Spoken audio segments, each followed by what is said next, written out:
இந்த வீடியோ உங்களுக்கு பிடிச்சிருந்ததுன்னா லைக் பண்ணுங்கள். இது வரைக்கும் அன்னை சமையல் சேனலை சப்ஸ்கிரைப் பண்ணலன்னா ரெட் கலர் சப்ஸ்கிரைப் பட்டனை கிளிக் பண்ணுங்கள். தேங்க்யூ. அன்பு நண்பர்களே, அனைவருக்கும் அன்னை சமையலின் அன்பான வணக்கங்கள். இன்னைக்கு அன்னை சமையலை நம்ம பார்க்க போகிற ரெசிபி வெந்தயக்கீரை உருளைக்கிழங்கு மசாலா. வாங்க எப்படி செய்யறதுன்னு பார்க்கலாம். முதல்ல கடாயில் தேவையான அளவு எண்ணெய், அடுத்து 1 டீஸ்பூன் கடுகு,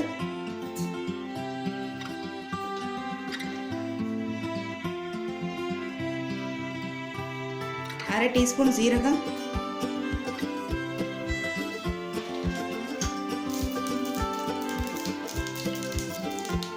அடுத்து 1 கப் வெங்காயத்தை சேர்த்துக்கலாம்.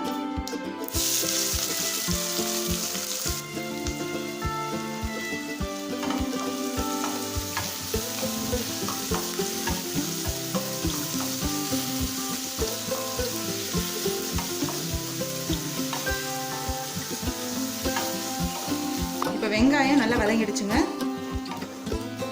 அடுத்து 1 டீஸ்பூன் இஞ்சி பூண்டு விழுது,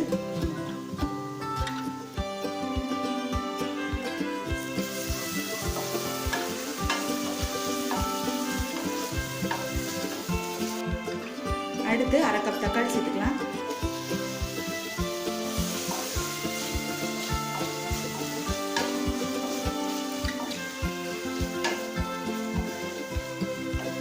தேவையான அளவு உப்பு.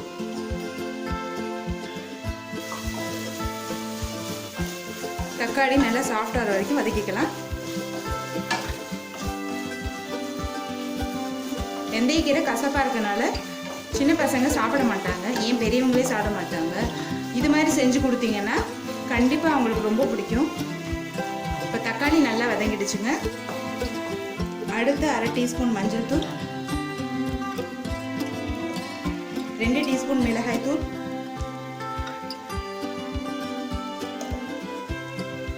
1 டீஸ்பூன் தனியாத்தூள்,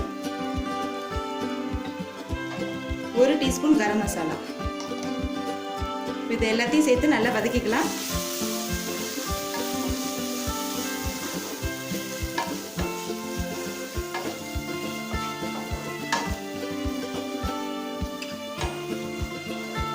உங்கள் வீட்டில் இருக்கவங்களுக்கு கரம் மசாலா ஃப்ளேவர் பிடிக்காதுன்னா கொஞ்சம் கம்மியாக போட்டுக்கோங்க.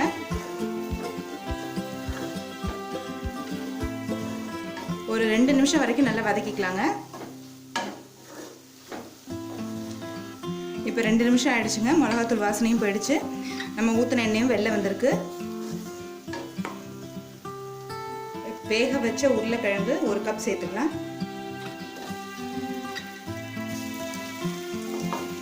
உருளைக்கிழங்குக்குள்ள எல்லா மசாலாவும் போகிற மாதிரி நல்லா கிளறிக்கோங்க.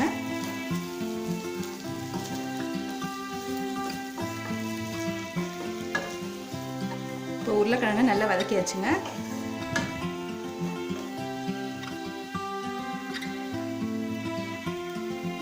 அடுத்து வெந்தயக்கீரை 1 1/4 கப் அளவுக்கு சேர்த்துக்கலாம்.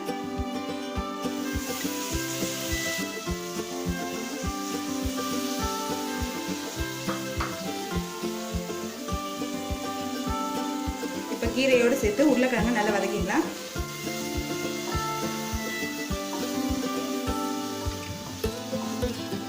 பாருங்க எவ்வளோ கலர்ஃபுல்லாக இருக்கு.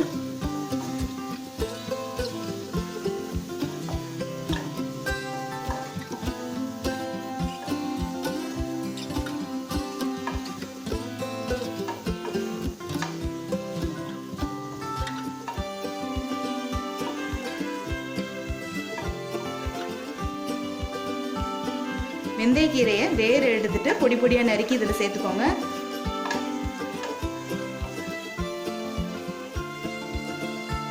இப்போ இதை மூடி போட்டு 5 நிமிஷம் ஸ்லோலே வச்சுக்கலாங்க. இப்போ 5 நிமிஷம் ஆயிடுச்சுங்க.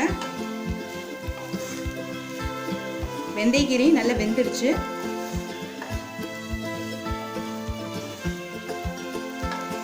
இப்போ வெந்தயக்கீரை உருளைக்கிழங்கு மசாலா ரெடி ஆயிடுச்சுங்க. நம்ம சர்வ் பண்ணிடலாம். சுவையான வெந்தயக்கீரை உருளைக்கிழங்கு மசாலா ரெடி ஆயிடுச்சுங்க. Puri, chapati, any variety rice எல்லாத்துக்கும் நல்லா மேட்சாக இருக்கும். ரெசிபியை ட்ரை பண்ணி பாருங்கள், கண்டிப்பாக உங்களுக்கே பிடிக்கும். ரெசிபி பிடிச்சிருந்ததுன்னா வீடியோவை லைக் பண்ணுங்கள், கமெண்ட் பண்ணுங்கள், ஷேர் பண்ணுங்கள். உங்கள் ஃப்ரெண்ட்ஸ் அண்ட் ஃபேமிலி கூட ஷேர் பண்ணுங்கள். இது வரைக்கும் அன்னை சமையல் சேனலை சப்ஸ்கிரைப் பண்ணலன்னா சப்ஸ்கிரைப் பண்ணுங்கள்.